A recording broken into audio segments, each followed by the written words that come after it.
Good evening, students. Today I am going to teach you a poem by Sylvia Plath, Ariel. इस poem में जैसे कि आपको बताया था मैंने कि सिल्विया प्लाथ का बेसिक थीम जो होता है वो डिप्रेशन होता है और सिल्विया प्लाथ का बेसिक जो आइडिया होता है वो होता है सुसाइड। वो सुसाइड करने के लिए काफ़ी टेम्प्ट रहती थी और इसी सुसाइड की टेंडेंसी को उसने अपनी कई पोएम्स में एक्सप्रेस किया है, जैसे कि उसकी डैडी पोएम है, जैसे कि उसकी पोएम है लेडी लिजरस। तो इन सब को उसने एक्सप्रेस किया है, अपने इस टेंडेंसी को उसने एक्सप्रेस किया अपनी इन पोएम्स में। तो ये एरियल पोएम जो है वो समवॉट उसी की तरह है जिसमें एरियल कोई सुपर नेचुरल एलिमेंट नहीं है। अभी तक आप लिटरेचर में पढ़ते आए हैं कि एरियल जो नाम है वो कई राइटर्स ने यूज़ किया है, कई पोएट ने यूज़ किया है, कई लोगों ने यूज़ किया है।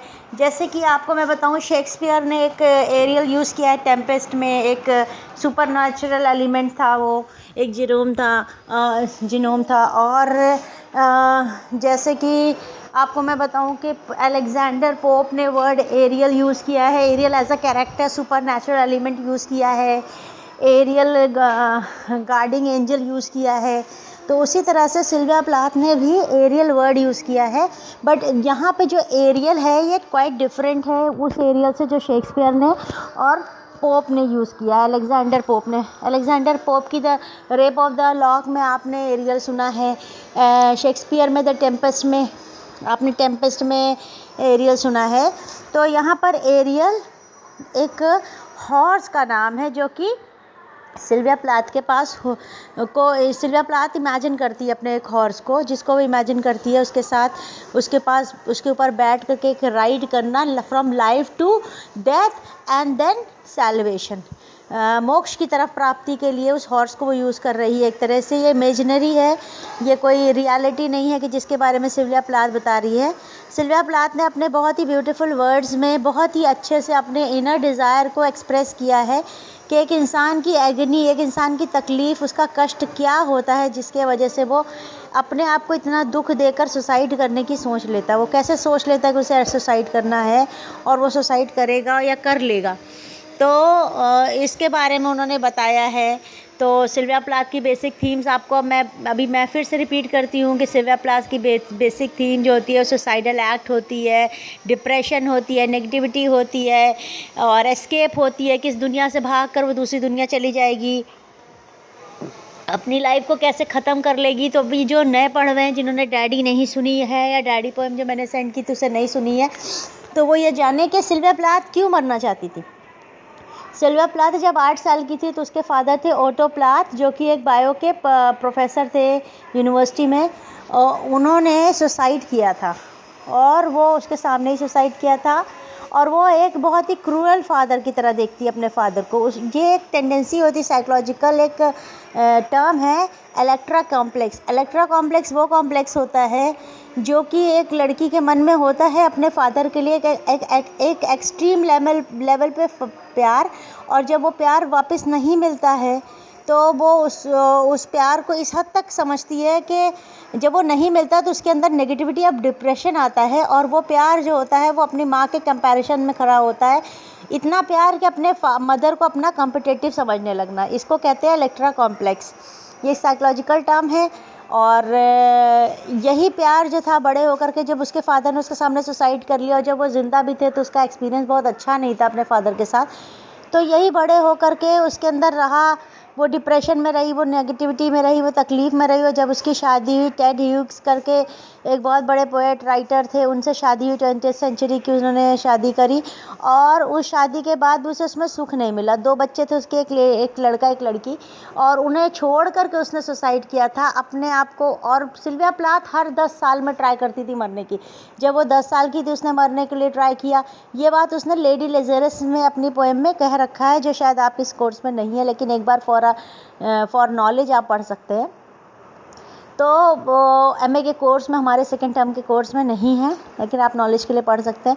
हर वो 10 साल में ट्राई करती थी, तो उसने 10 साल की उम्र में ट्राई किया, फिर 20 साल की उम्र में ट्राई किया, और जब 30 साल की उम्र में ट्राई किया। जब उसने 30 साल की उम्र में ट्राई किया तो वो फाइनली मर गई। और उसने कैसे मरने की कोशिश की? पहली बार उसने डूब के मरने की कोशिश की, जिसमें उसे बचा लिया गया। दूसरी बार जब वो 20 साल की थी, उसने अपने आप को कमरे में क्लॉक करके अपने आप को एक बोरे के अंदर बंद कर लिया, लेकिन उसे वहाँ से बचा लिया गया।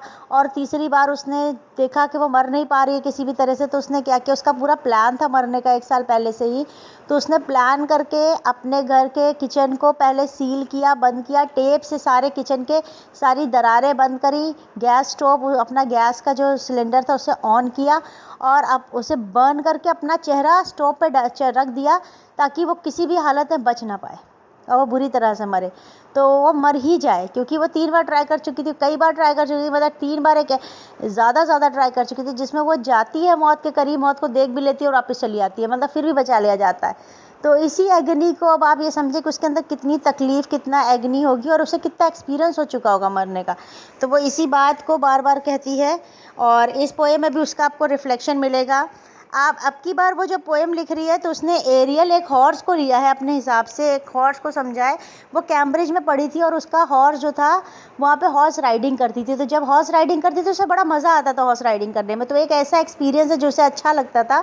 तो उसने अब की बार उसने अपने अच्छे वाले एक्सपीरियंस को क्लोज कर मोक्ष की प्राप्ति, सैल्वेशन की प्राप्ति के बारे में सोचा है। तो पहली लाइन में लिखती है, stasis in darkness, then the substanceless blue, pour of tor and distance. वो कहती है कि मैं पहले, वो शुरुआत करती है अपनी जर्नी, तो अपने आप को हॉर्स के ऊपर बैठा हुआ अंधेरे में खड़ा पाती है, और ऐसा करती है जैसे कि वो थोड़ी सी रोशनी का इंतज़ार कर रही है। बहुत डार्क नाइट है और वो थोड़ी सी रोशनी का इंतज़ार कर रही है कि जैसे ही रात ख़त्म हो हल्की सी, तो वो हल्की सी सुबह ब्लू हो, तो मैं भागूं लेके अपना हॉर्स। और वो वैसे ही फिर अपना हॉर्स स्टार्ट करती है और बैठती है हॉर्स पे, pore of tone and distance, और वो डिस्टेंस और वो सबका ध्यान रख के बहुत अपने आप को फॉर्म तरीके से हॉर्स से बैठा लेती है। हॉर्स का नाम है एरियल। दूसरी लाइन्स में वो कहती है, God's line is how one we grow, pivot of heels and knees the furrow. वो कहती है गॉड्स लाइनेस, अपने आप को भगवान की शेरनी कहती है, क्योंकि वो मरने जा रही है और वो अपने आप को पावर महसूस कर रही है। लाइन से है एग्जाम्पल पावर की, कि वो पावर महसूस कर रही है। मरना कोई आसान लोगों का काम नहीं है, मरना कोई बुज़दिली का काम नहीं होता उसके लिए। वो कहती है कि ये बहुत बड़ी बहादुरी का काम है कि आपको पता है कि आप मरने के लिए जा रहे हो, वरना हम तो आग से भी डरते हैं ना, हाथ लगाने से पहले कि अरे हाथ लगा देंगे तो जल जाएंगे, हमें वो दर्द पता है। वो कहती है मुझे दर्द पता है, उसके बाद भी मैं पावरफुल तरीके से मरने ही जा रही हूँ, मुझे पता है कैसे होता है मरना, मरने में कितनी तकलीफ होती है।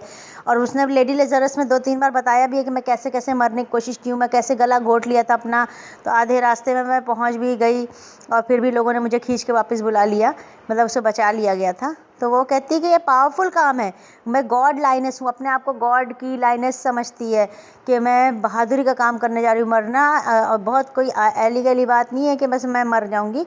और दूसरी बात कि वो कहती है कि इमेजिन द प्रॉब्लम्स, कितनी तकलीफ़, कितना कष्ट होता है कि इंसान का, जो वो ये जर्नी पे स्टार्ट करता है अपनी जर्नी मरने के लिए, मतलब वो कितना दुनिया में रहना कितना मुश्किल हो रहा होगा उसके लिए कि वो मरने के लिए तैयार हो जाता है। फिर थर्ड में कहती है, splits and passes sinister to the brown hour of necklace I cannot catch, nigger eye berry cast dark hooks। वो कहती है कि जब मैं मरने के लिए जा रही हूँ, तो जब गुजर रही हूँ, तो मेरे मुंह में ब्लैक बेरीज भरी हुई है। ब्लैक बेरीज मतलब आप समझो जामुन। तो वो कहती है कि ब्लैक बेरीज और मेरे मुंह में भरी हुई हैं, और ब्लैकबेरी और एक ब्लैकबेरी और चेरी, ब्लैक चेरी होता है, वो तो चेरी हो गया। ब्लैकबेरीज एक तरह का फ्रूट हुआ जो रेडिश हो जाता है, जिसको खाने से मुंह लाल लाल हो जाता है। तो वो कहती है कि समझ लो, पता नहीं शायद काफल कहते हैं क्या उसे आप लोग।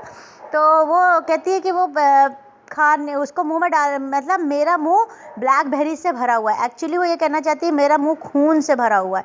I am having my mouth full of blood, क्योंकि वो मरने जा रही है। तो जब इंसान मर रहा होता है, तो जब गला घोटेगा अपना या सांस नहीं लेगा, तो मुंह में खून आ जाता है।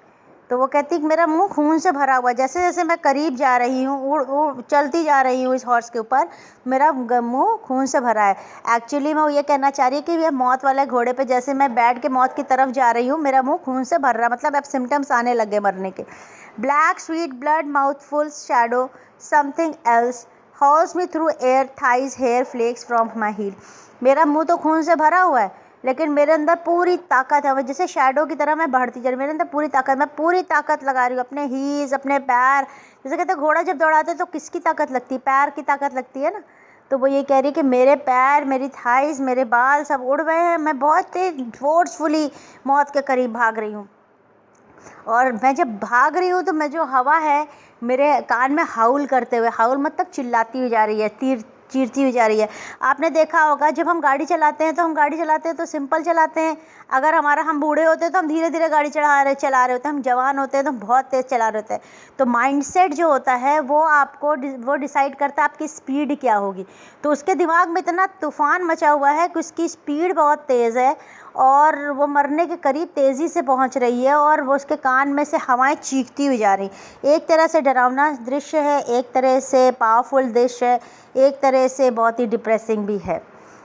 फिर आगे कहती white Godiva I unpeel dear hands dear stringencies and now I for to we a glitter of seas the child's cry. कहती है कि मैं गॉडिवा एक गॉडेस है, उससे डिज़ायर अपने आप को बताती है और कहती है कि गॉडिवा की तरह मैं भाग रही हूँ, आगे जा रही हूँ, मेरे हाथ पैर सब जो हैं मरने की तरफ भाग रहे। अचानक से मुझे एक चाइल्ड क्राई सुनाई देती है जिसको मैं अवॉइड करती हूँ। ये अपनी सिचुएशन बता रही है कि जब मैं मरने के करीब जाती हूँ तो मुझे मेरी बच्चों की आवाज़ बुलाती है। जैसे being a mother is the duty of mother to be with the kids. और उसके बच्चे 6 साल के थे, खाली उसकी 7 साल की शादी थी और वो 6 साल के बच्चे थे जब वो छोड़ के, 6 साल और 4 साल के बच्चे, तो वो उनको छोड़ के मर रही है। तो वो कहती है कि जब मरते मरते मुझे अचानक से उन बच्चे का क्राई भी सुनाई दे रहा है, एक बच्चे का, लेकिन मैं फिर भी उसको अवॉइड करके तेज़ी से भागते हुए जा रही हूँ। मेरा घोड़ा और मैं अब एक बॉडी बन चुके हैं। घोड़ा जो है, मैं और घोड़ा अब ऐसा है कि मैं जितनी तेज़ी से चल रही हूँ उतनी तेज़ी से घोड़ा भाग रहा है, जितनी तेज़ी से मेरा दिमाग भाग रहा है उतनी तेज़ी से मेरा घोड़ा भाग रहा है। तो अब घोड़े को अपनी बॉडी और अपने आप को अपनी सोल समझती है और कहती है कि मेरा घोड़ा दौड़ते दौड़ते जाता है और सारी नदी नाले का और बड़े बड़े प्लेसेस को क्रॉस करते हुए जाता है। और अब मेरा घोड़ा एक ऐसी जगह पे आके खड़ा हो गया जहाँ पर सारी सीनरीज ख़त्म हो गई है, सी है, और एक पहाड़ी पे टीले पे आ गया है मेरा घोड़ा और वहाँ से वो छलांग लगा देता है। तो घोड़ा जब छलांग लगाता है तो वो जा कर के उसकी तरफ क्या कहते हैं, दीवार से टकराता है और वो मेल्ट हो जाता है घोड़ा। तो मेल्ट हो जाता है मतलब बॉडी जो होती है वो जब छलांग लगाती है तो टूट ख़त्म हो जाती है, बॉडी मेल्ट हो जाती है। और मैं एक एरो की तरह, अब अपने आप को एक एरो की तरह देखती है और कहती है मैं एक एरो की तरह आसमान की तरफ निकल जाती हूँ। मेरी सोल जो होती है एक एरो की तरह आसमान की तरफ उछल जाती है और फिर कहीं दूर जा कर के गिरती है। जैसे एक एरो होता है ना, आपने उछाल दिया, कमान लगाया, तीर में कमान लगाया, फिर उसको फोर्स से फेंक दिया, तो जो धनुष, आप बच्चे होते तो खेलते तिनके वाले एरो से, तिनका ऊपर उड़ के जाता है, बहुत तेज़ी से ऊपर जाता है, फिर कहीं जाके दूर गिर जाता है। तो वो कहती है कि मेरा घोड़ा जो है कहीं नीचे गिर गया और मैं एक एरो की तरह आसमान की तरफ चली गई। और The dew that flies suicidal at one with the drive into the red eye the curtain of morning। कहती है फिर मैं जा कर के कहीं दूर गिर गई, मैं मतलब मेरी सोल कहीं दूर चली गई। ये एक तरह का स्केप हो गया, वो चली गई, मर गई। मरने के बाद के एक्सपीरियंस को धुंधली से एक अच्छे से इमेजरी से बता रही है कि मेरी बॉडी तो यहीं मेल्ट होकर कहीं पे पिघल के गिर जाएगी। फोर्सफुली वो घोड़े को अपनी बॉडी बता रही है कि बॉडी तो यहीं पर रह जाएगी, जितनी तेज़ी से मैं मरने के करीब जा रही है, मरने जाऊंगी तो बॉडी मेरी यहीं पे किसी दीवार से टकरा के मेल्ट हो जाएगी, पिघल जाएगी, जैसे घोड़ा पिघल गया उसका। लेकिन मैं जो हूँ वो आसमान में एरो की तरह, इंडिपेंडेंट एरो की तरह चली जाऊंगी और फिर दूर मेरी आत्मा, और फिर मैं कहीं दूर जाके गिरी पड़ी होंगी और फिर मेरी जब मैं आंखें खोलूंगी तो एक नई मॉर्निंग दिखाई दे रही होगी, मॉर्निंग की किरण दिखाई दे रही होगी। तो एक तरह से वो इस बात की आशावादी है कि अगर जब वो मरेगी तो उसके मरने के बाद ही उसकी सारी प्रॉब्लम सॉल्व होगी। दूसरी बात, वो इस बात के लिए सोच रही है कि उसका एंड ही उसका सबसे मतलब एंड जो है वही हैप्पीनेस होगा, अब उसके अलावा कहीं हैप्पीनेस नहीं मिलती। फिर इसका आप कई तरह से एग्जांपल ले सकते हैं, जैसे गॉड्स होलीनेस, गॉडलिनेस में उन्होंने पेट्रार्किस सोसाइटी को किक किया है कि मैं भगवान की शेरनी हूँ। वो एक आपको ये भी बताऊँ सिल्विया प्लाथ के बारे में कि वो पेट्रार्किस सोसाइटी से बहुत ही ज़्यादा हर्ट थी। वो बिल्कुल भी चेन्स और शेकल्स में नहीं रहना चाहती थी। उन्हें सबसे ज़्यादा तकलीफ़ इसी बात की थी। अपने हस्बैंड से बहुत दुखी थी क्योंकि उनको ऐसा लगता था कि उनके हस्बैंड का अफेयर्स है और वो उनको रिजेक्ट कर रहे हैं। फिर आखिरी में उन्होंने डिवोर्स भी ले ही लिया था। अपने फादर से उन्हें रिजेक्शन मिला था। तो जिन 2 लोगों को वो सबसे ज़्यादा प्यार करती थी, वही 2 लोगों ने उनको सबसे ज़्यादा तकलीफ़ें दी थी। तो इस तरह से वो बहुत ज़्यादा तकलीफ़ में थी। अपने एक जगह पे वो अपने आप को बी बॉक्स कहती हैं अपने माइंड को।